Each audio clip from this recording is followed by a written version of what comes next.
Adik-adik, sebelum kita memulai sekolah minggu kita pada hari ini, yuk kita sama-sama berdoa supaya sekolah minggu kita pada hari ini diberkati sama Tuhan. Yuk kita sama-sama, kita lipat kedua tangan kita pejamkan kedua mata kita tundukkan kepala kita. Mari kita berdoa. Ya Tuhan, terima kasih karena Engkau telah memberkati kehidupan kami semua hingga saat ini. Saat ini kami akan mulai sekolah minggu kita pada pagi hari ini. Kiranya Engkau memberkati dan hadir di tengah-tengah kami. Jauhkan dari segala hal yang tidak baik ya Tuhan, dan berkati sekolah minggu kami dari awal, pertengahan hingga akhir. Dalam nama Tuhan Yesus kami berdoa dan mengucap syukur. Amin. Halo adik-adik sekolah minggu, selamat pagi. Gimana kabarnya? Semoga adik-adik semua kabarnya baik, sehat, dan tetap semangat. Senang banget kita bisa ketemu lagi di acara sekolah minggu online pada pagi hari ini sama Kak Ana. Nanti Kak Ana juga temenin sama Dek Venta dan Dek Jojo untuk nemenin kita nyanyi di acara sekolah minggu pada hari ini. Kita akan nyanyi lagu apa ya? Oh, lagu hari ini harinya Tuhan. Udah pada bisa ya? Kita nyanyi bareng-bareng ya. Kita berdiri, kita tepuk tangan, kita memuji nama Tuhan, kita nyanyi bareng-bareng sama Dek Venta sama Dek Jojo.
Nah adik-adik, kita minggu ini memasuki minggu Prapaskah.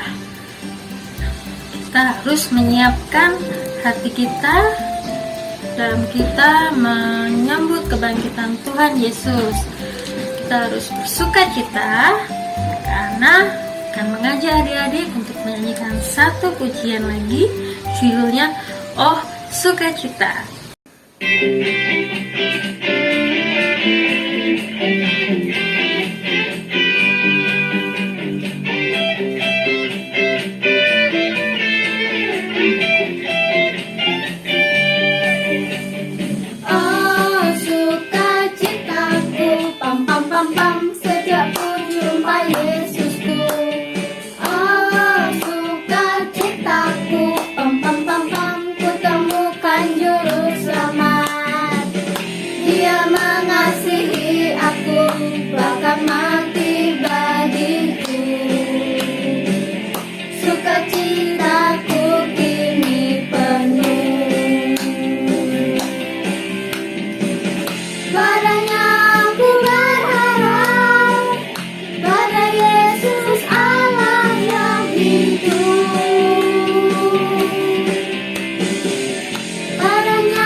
pam pam, ku temukan juru selamat.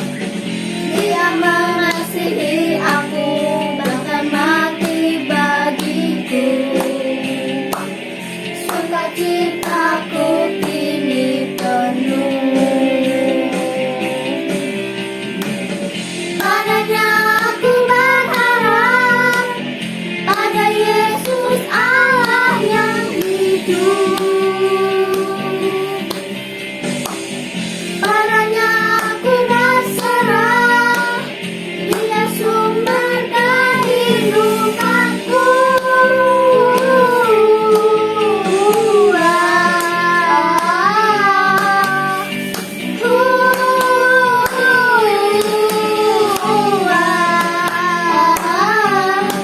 Pam pam pam pam. Nah, adik-adik, sebentar lagi kita akan mendengarkan firman Tuhan. Firman Tuhan pada hari ini akan dibawakan oleh Bu Pendeta Apiheli Hartiningsih. Adik-adik udah menyiapkan Alkitabnya belum di rumah? Yuk kita siapkan Alkitabnya bareng-bareng. Kak Ana tunggu. Nah, sebelum kita mendengarkan firman, Kak Ana akan ajak adik-adik untuk nyanyi satu pujian dulu. Judulnya Firman Tuhan ada di hatiku. Kayak gitu lagunya. Kita nyanyi bareng-bareng ya.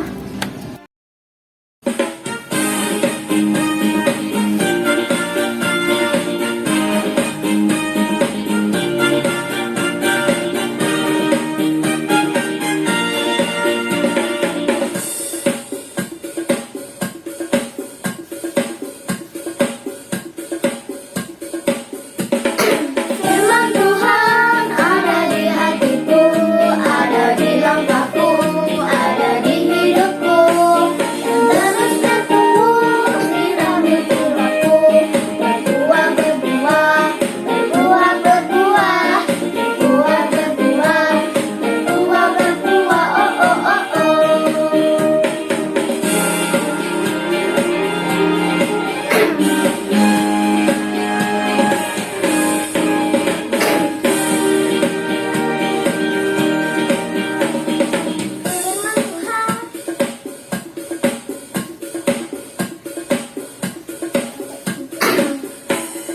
Firman Tuhan ada di hatiku, ada di langkahku, ada di hidupku, dan terus bertumbuh sirami jiwaku, berbuah berbuah, berbuah berbuah, berbuah berbuah, berbuah berbuah, oh oh oh oh.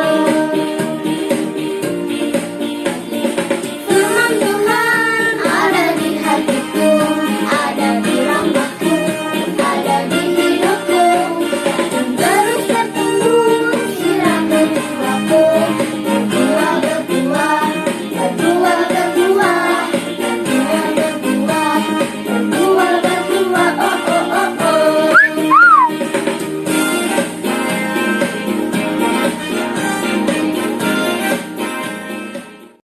Anak-anak, kita akan bersama-sama mendengarkan firman Tuhan. Kita sudah siap? Ya, Alkitabnya udah siapkan dari tadi ya. Kalau belum, ambil dulu ya. Ambil dulu Alkitabnya. Ya, ditunggu. Ya, minta papa mama ya. Atau ambil sendiri, pinter. Dah. Oke, sudah? Ya, kita berdoa lebih dulu ya. Mari kita berdoa. Tuhan Yesus, terima kasih. Pagi ini kami mau mendengarkan cerita tentang Engkau. Berkati supaya kami mengerti maksud-Mu. Amin. Ya, kita buka Alkitab kita. Kita akan masuk perjanjian baru. Tahu ya perjanjian baru? Yuk buka perjanjian baru di kitab Yohanes.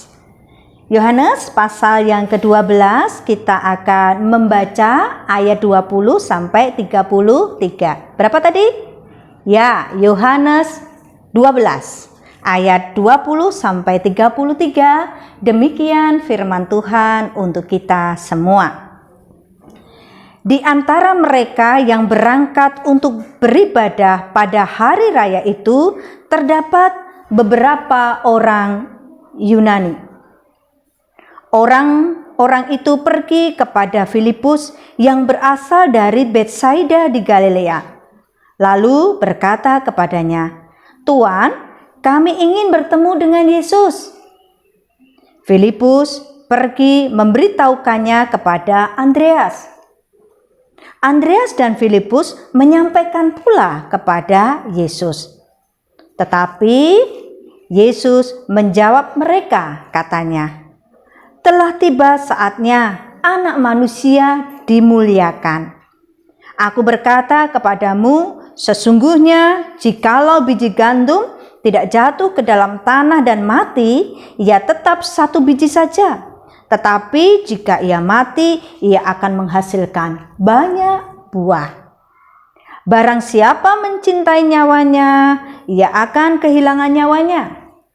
Tetapi barang siapa tidak mencintai nyawanya di dunia ini, ia akan memeliharanya untuk hidup yang kekal. Barang siapa melayani aku, ia harus mengikut aku, dan di mana aku berada, di situ pun pelayanku akan berada. Barang siapa melayani aku, ia akan dihormati Bapa. Sekarang jiwaku terharu, dan apakah yang akan kukatakan? Bapa, selamatkanlah aku dari saat ini. Tidak, sebab itulah aku datang ke dalam saat ini. Bapa, muliakanlah namamu. Maka terdengarlah suara dari surga. Aku telah memuliakannya, dan aku akan memuliakannya lagi. Orang banyak yang berdiri di situ dan mendengarkan berkata bahwa itu bunyi guntur. Ada pula yang berkata, seorang malaikat telah berbicara dengan dia. Jawab Yesus, suara itu telah terdengar bukan oleh karena aku, melainkan oleh karena kamu. Sekarang berlangsung penghakiman atas dunia ini. Sekarang juga penguasa dunia ini akan dilemparkan keluar. Dan aku, apabila aku ditinggikan dari bumi, aku akan menarik semua yang datang kepadaku. Inilah dikatakannya untuk menyatakan bagaimana caranya ia akan mati. Demikian untuk firman Tuhan bagi kita. Amin. Tema kita hari ini adalah Yesus mati untuk kita. Nah, anak-anak, Bu Api mau nanya, ada yang suka makan kentang? Ada yang suka? Angkat tangan. Wow, banyak yang suka ya. Wah, enak banget ya makan kentang. Tahu nggak bagaimana kentang itu bisa menjadi makanan yang lezat? Nah, Bu Api membawa satu kentang. Nih ya, kentang. Nah, ternyata kentang yang enak itu berasal dari umbi ini, dari kentang. Ini gimana caranya ya supaya kentang ini kemudian bisa semakin banyak dan diolah? Caranya adalah kentang ini kemudian ditanam, dikubur, ya kan? Taruh di tempat yang bagus, kasih air. Pernah kan nanam gitu? Ya, kasih air, tanah yang bagus, disiangi dan lain sebagainya. Nah, nanti kalau sudah waktunya akan muncul tunas-tunas, gini. Nah, itu kemudian akan berkembang dari kentang yang satu bisa menjadi kentang yang banyak, ya kan? Lalu kita masaknya, makannya, sedap. Itu yang kita bisa dengar ceritanya tentang kentang. Jadi kentang ini harus ditanam, tidak bisa dibiarkan udah digledek kayak gitu aja, taruh gitu nanti akan muncul sendiri. Tidak bisa. Jadi dia harus ditanam, dikubur, lalu dia akan menghasilkan tunas, lalu dia akan ada daunnya dan berkembang kentang-kentang yang banyak. Ternyata kentang ini harus dikubur, baru bisa kita nikmati. Nah, adik-adik yang terkasih di dalam Tuhan Yesus Kristus, sekarang Bu Api mau nanya lagi. Kan sudah diajari tuh, dikasih pelajaran tentang pahlawan Indonesia. Ya, coba sebutkan. Ada yang bisa nyebutkan nama pahlawan-pahlawan kemerdekaan? Siapa? Oh, ada? Angkat tangan, teriak siapa? Sebutkan. Ya, ada yang namanya siapa? Aduh, siapa? Kok nggak denger ya? Ada Imam Bonjol. Siapa lagi? Diponegoro. Ada Cut Nyadin. Ada siapa lagi? Banyak banget ya. Sekarang mereka masih ada nggak? Oh, sudah meninggal. Mereka sudah lama dikubur. Tetapi apa yang terjadi ketika mereka sudah meninggal dunia? Ternyata mereka pejuang-pejuang, akhirnya banyak orang yang ingin seperti mereka terus berjuang sampai akhirnya Indonesia menjadi merdeka. Ya, para pahlawan berkorban, mereka mati, dikubur, lalu mereka kemudian mengharumkan nama Indonesia sehingga pada akhirnya Indonesia menjadi merdeka. Tuhan Yesus juga melakukan hal yang sama. Saat itu Tuhan Yesus juga mengatakan kepada kita melalui cerita tentang gandum. Supaya gandum itu menjadi banyak, maka dia juga tidak bisa dibiarkan diletakkan, tidak bisa. Maka dia juga harus dikubur supaya muncul gandum-gandum yang banyak dan bisa untuk dimakan. Tuhan Yesus menceritakan dirinya juga akan dikubur. Dia akan mati. Tetapi hasilnya luar biasa. Karena kematian Tuhan Yesus itu kemudian berdampak bagi kehidupan kita. Karena melalui kematian Yesus akan tumbuh keajaiban dalam hidup kita, yaitu bahwa Tuhan menyelamatkan hidup kita. Yesus harus mati, Yesus harus dikubur supaya kita mendapatkan keselamatan. Dosa-dosa kita diampuni oleh Tuhan. Itu berarti anak-anak, Yesus mengorbankan diri. Para pahlawan mengorbankan diri. Kentang juga mengorbankan diri supaya bisa dinikmati oleh manusia, supaya ada kemerdekaan dan juga supaya kita mendapatkan keselamatan. Berkorban. Nah, sekarang kita bersama-sama belajar tentang apa artinya berkorban. Yaitu ketika kita mau menyisihkan waktu, menyisihkan makanan, menyisihkan pikiran untuk orang lain. Contohnya, kita baru enak-enakan nih main game gitu ya, baru asik-asik gitu. Tiba-tiba ada teman yang datang minta tolong sama kita. Aku mau ditolongin apa? Ini loh, aku tuh nggak ngerti caranya ngerjakan PR ini. Nah, lalu apa yang kita lakukan? Kita akan ya wes gitu ya. Kita meletakkan HP kita, lalu kita menolong teman kita. Kita sudah berkorban waktu, pikiran demi teman kita. Bisa saja suatu saat kita sedang enak-enak, santai, capek dan lain sebagainya. Tiba-tiba teman datang, aku mau ditemani, ngapa? Kesana loh, di pojokan itu aku disuruh mamaku beli tahu gitu ya, apa tempe gitu ya. Terus aku takut deh kesana, ayo dong ditemenin, ayo dong gitu ya. Padahal kita lagi capek banget. Kita langsung rasanya pengen di rumah saja. Lalu apa yang kita lakukan?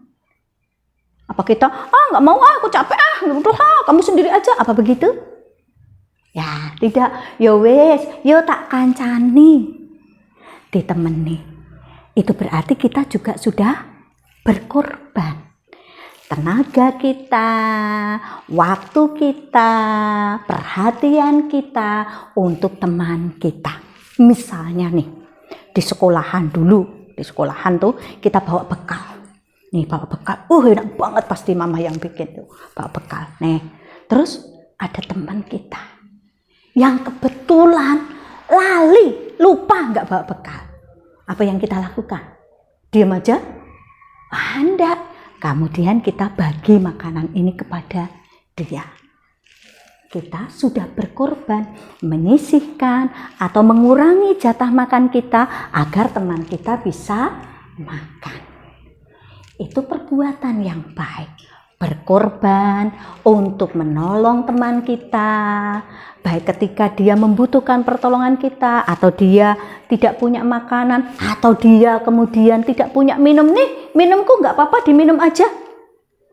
Itu bagian kita memberi, tapi itu bagian juga yang disebut kita berkorban untuk orang-orang di sekitar kita. Semoga kita selalu penuh sukacita. Seperti Tuhan Yesus mau berkorban untuk kita, mati di kayu salib untuk kita, maka kita juga tidak apa-apa anak-anak berkorban untuk teman-teman kita atau orang tua kita. Nah, sekarang Bu Api mau mengakhiri dengan aktivitas. Sekarang anak-anak nanti kalau sudah selesai lalu pura-pura jadi wartawan. Jadi wartawan lalu mewawancarai ayah atau ibunya. Wawancaranya pertanyaannya apa? Tanya sama mama, tanya sama papa. Pak, seharian ini apa yang sudah dikerjakan Papa? Direkam ya. Nanti kamu akan tahu pekerjaannya Papa itu ngapain aja toh. Apa cuma tidur aja sambil main game atau apa gitu ya. Kalau nggak ada Papa repot, Mama lihat, Mah seharian ini apa yang dilakukan Mama. Nanti Mama akan cerita.